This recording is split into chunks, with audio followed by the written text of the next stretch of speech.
stav e-športov hodnotím po tom, čo som sa začal zaujímať vôbec o e-šport na Slovensku, vzhľadom na tom, že sa zaraďujem už do tej staršej generácie v rámci e-športu a elektronického vôbec športu, tak som prekvapený, že tak vyspelá a vôbec tá generácia ľudí, ktorá sa tomu venuje, že je tak veľmi nadaná, tak vzdelaná a sa snaží tlačiť e-šport vôbec dopredu.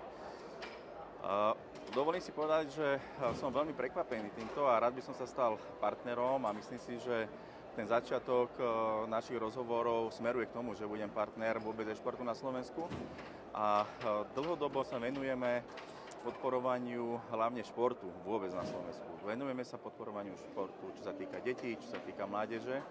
Bolo to z toho dôvodu, lebo venujem sa finančníctvu, aj v firmách sa venuje vyslovene dlhodobo finančníctvu, sme na trhu 20 rokov a myslím si, že pre mladé generácie, pre deti je veľmi dôležité to, aby mali nejaký odkaz, čo sa týka športu, aby boli tlačené do toho športu nielen prostredníctvom škôl, ale prostredníctvom rodičov.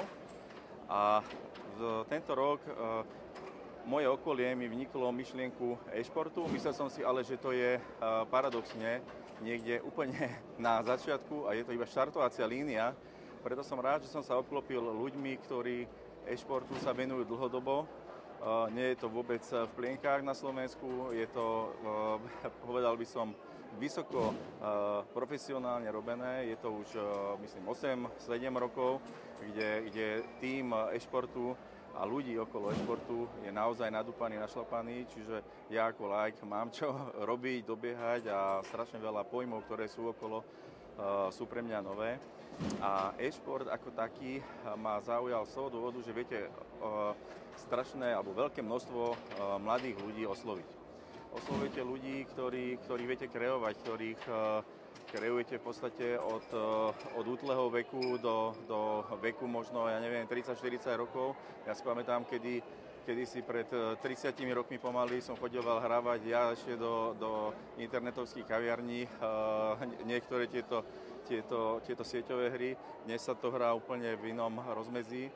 Je to na profesionálnej úrovni a preto hovorím, že nielen cez šport, ktorý sú akčný šport, ale viete osloviť športy, ako sú naozaj futbal, basketbal. Prešiel som tú halu a naozaj je tu pomaly od bejsbolu, futbalu, hokeja a tak ďalej. Máte obrovské množstvo partnerov, medzinárodných, ktorí je vidieť, že celosvetovo sa tomu už niekto venuje.